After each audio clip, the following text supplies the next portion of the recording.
Hey there, I'm Lance and I'm a gamer. And I'm Sam, and I'm a non-gamer. And we are Love to Hate, where we try to help gamers find great games to play with non-gamers. And today we're taking a look at My Farm Shop by Pegasus Spiele. My Farm Shop is a game in which you are going to be rolling dice and hoping to activate certain spots on your board to get resources, to get more cards, to get points. This is a game in which you are going to be trying to advance along the score track as much as you possibly can. You're going to score a ton of points in this game, and it has a farm theme to it, if that didn't already make sense to you, just based off the look of the name of this game. Let's take a look at it down below. We'll come back and share our thoughts on it as a gamer and non-gamer. All right, here's My Farm Shop on the table. Let me show you guys how this dice rolling resource management game works. In this game, you are going to have a central board here with the score track around the edge. You're going to have 3 dice, a deck of cards that you will be playing through. You are going to be putting these cards on different stalls throughout the course of the game. The number of stalls you use is dependent on the number of players in the game. And everybody has their own farm that's going to have different fields on it, 10 different fields. You can see here that the numbers correspond to the different fields. And these are numbers that you are going to be rolling on the dice. And then everybody has their own farm shop board that can hold 16 different resources. We'll come back to this in just a second. And of course, you do have resources in this game. This tray does not come in the game. This is something that I'm just using to hold all the resources together. There are also modular expansions that you can put into the game that come with the base game. I'm not going to cover that in this video. I will leave you to discover that in the rulebook for yourself. How this game works, you are going to be taking turns. Whoever the active player is going to roll 3 dice. And using the numbers that they roll, they will pick one of the 3 dice to determine which card they get to take for that round. So in this case, I can take the card on the 1 stall, 2 stall, or the 5 stall. In this case, I'm going to take the card on the 5 stall because it is a white card. If it were a red card, something different it would happen here. So I want to explain to you what happens with this white card. First of all, what you see on here, this is what you would receive whenever this card activates.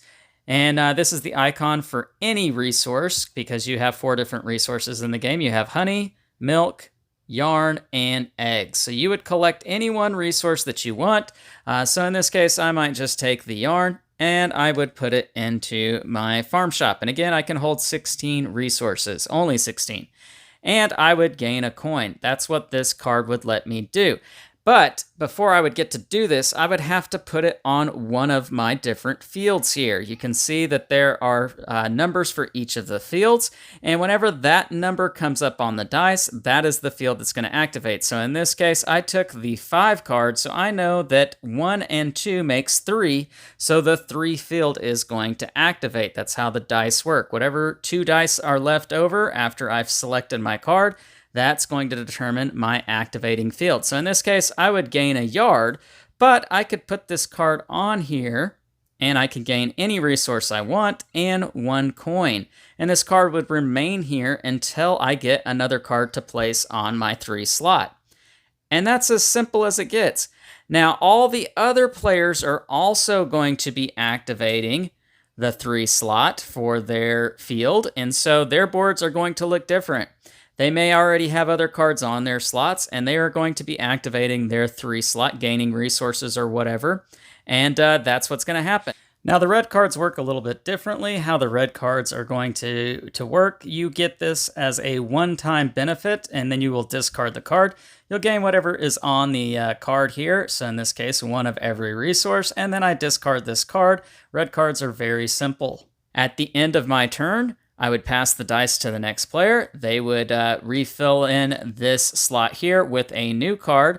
And on these cards, they are strategically structured, the deck is. You are going to have the same starting cards on the 6 stalls to begin the game, but there are going to be cards that come in the first age. And this deck goes all the way up to 6 different sets or 6 different stages in this deck. So it's pre-constructed to come out in a certain way. Let me give you some examples of some of the things you are going to find on these cards. You have right here, I pay an egg to get 3 coins. That's what this red arrow means. This one in particular, pay any one good to get a sandbag and 2 coins. Let me show you the sandbags. The sandbags are these little tokens right here, and they are going to sit on the very bottom of your board right here in this kind of sandy area of the board, and these are going to let you manipulate the dice. I can pay a sandbag to change a value on a die by 1, +1, -1, and I can pay as many sandbags as I can afford to change the dice. Here's another example. Pay 2 sandbags, get a sunflower. Now the sunflowers are kind of fun because what they are going to allow you to do, you can see that the sunflowers, if I can get that in focus, there you go. The sunflowers match the same different symbol here next to the field numbers. And so if I put a sunflower right there, what that is going to allow me to do is when 9 activates, I basically get to do this twice. I get 2 eggs instead of just 1 egg. Place another one here. Now I get 3 eggs. That's pretty cool. Now, there are some fields that you cannot place sunflowers on. So I could not do this field to get more sunflowers. By putting a sunflower on it, I am not allowed to do that. And that's the gist of the game. The game is going to continue until this deck runs out. And once there are no more cards to put out on the stalls, then you will see who has the most coins. Whoever has the most coins is going to be the winner. And now let's take a look at the box insert. And you're going to have a simple cardboard insert with this one, 2 wells, a smaller one for the smaller cards, a bigger one for the boards and bigger cards. And then you're going to put everything on top, boards, rulebook. It works all right. And there you have it. That is my farm shop. Let's go back up top and share our thoughts on this one. And we're back, and now you're going to check out some gameplay footage of a game between Sam and I in my farm shop. So Sam, first initial impressions, seeing this out on the board, what were your thoughts? It looks, the box and everything looks like a kid's game to me. And so I think initially I was like, oh, this is going to be easy because it looks like it could be played with kids, but it could be. It's 8+. Mm-hmm. But it's not as simple as it initially appears. Yeah, I will agree with that. It definitely, you get the look of to me, what looks like an app game, like something you would download in the app store and you would just play, and it would be kind of a mindless kind of game that any person could play. And like you said, you could play with your kids. Now, I do agree with you. I think you can play with your kids on this game. I think more often than not, if you are playing with your kids, and if you've got younger kids like we do, you're probably going to be beating them more often than not, because I think, the more strategic and advanced thinking you are, the better you're going to do in this game.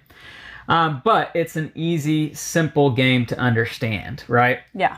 So Sam, for you, finding your way throughout this game, finding a good strategy to do well in, what was that like for you as a non-gamer? I think at the beginning it was more figuring out, do I need more supplies? Do I need to trade in supplies to get points or money? Mm-hmm. Am I aiming for sunflowers so that I can use those cards more than once? Right. Do I want to go for the cards that can only be used once and you discard them? Or are you looking for cards to go over your board?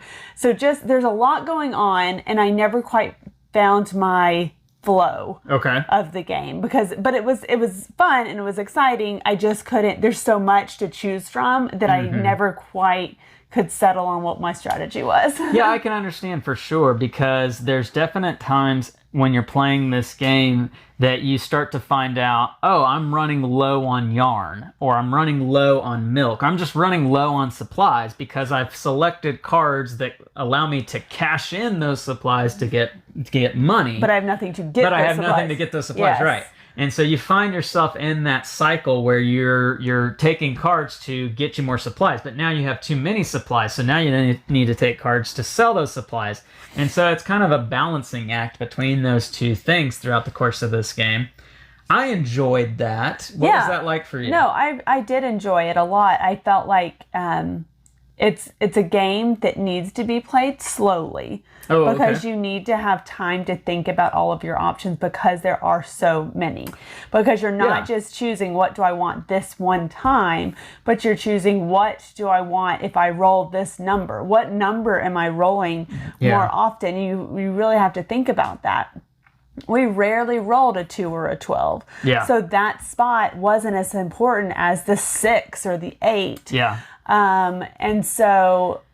And yeah, so this game is going to always get compared to a game that's very similar to it, Space Base, that has the same mechanics of rolling dice to activate different numbered slots.